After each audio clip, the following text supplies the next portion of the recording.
I'm very pleased to be talking today to Kamal Shahadi. He is the chairman of Lebanon's Telecommunications Regulatory Authority.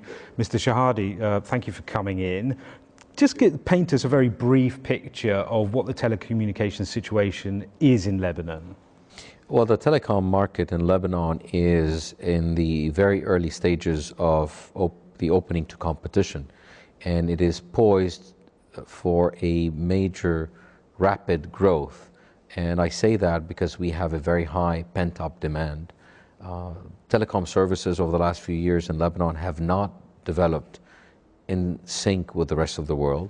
So surprisingly, a country like Lebanon today finds itself with 35% mobile penetration, when countries like Jordan, with about 1/3 of per capita GDP, have twice as high penetration rates at 70%.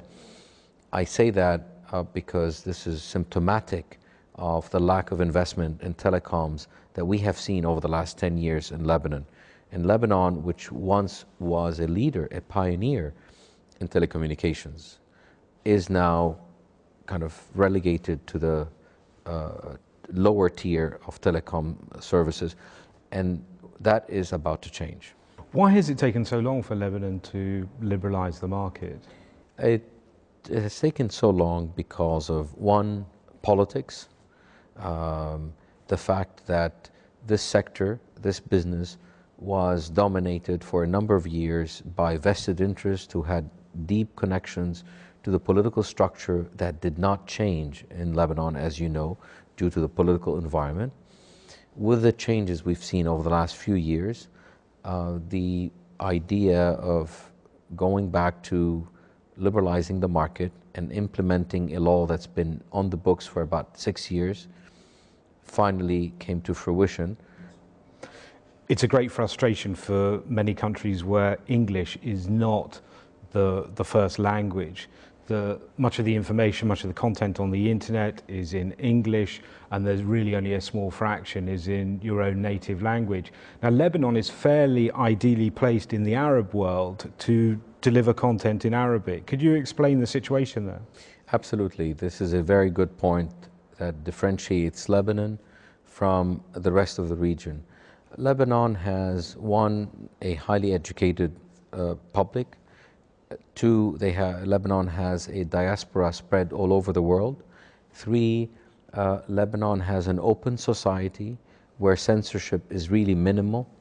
And four, the Lebanese have a global outlook, meaning they're in touch with the latest advances in technology, in fashion, in gaming, in you name it, every single sphere of economic or cultural activity.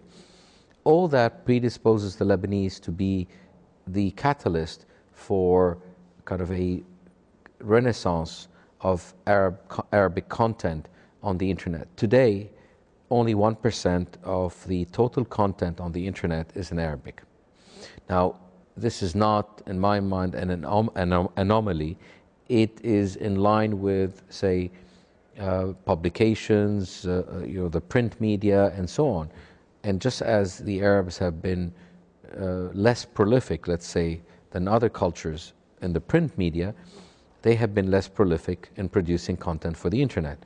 Lebanon will be hosting the Global Symposium for Regulators in November 2009. By November, we hope, the so-called digital Marshall Plan should well have bedded in a little more. We'll have a little bit more knowledge or idea of how the situation is with the development of ICTs. What are you hoping will come out of it for Lebanon?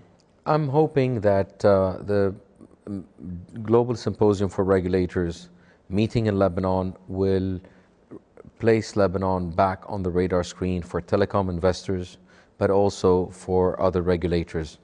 We would like them to see what we have been doing in Lebanon in terms of the regulations we are developing, how we are translating the international best practices into reality. And there are a number of issues like infrastructure sharing and access to rights of way, where we think we have been innovating. We have ideas that are, in many ways, represent some of the best ideas that are being floated around the world. We didn't create these ideas. We didn't invent these. We learned and we watched other countries and we learned from them. But this is an example of what we would like to showcase in November.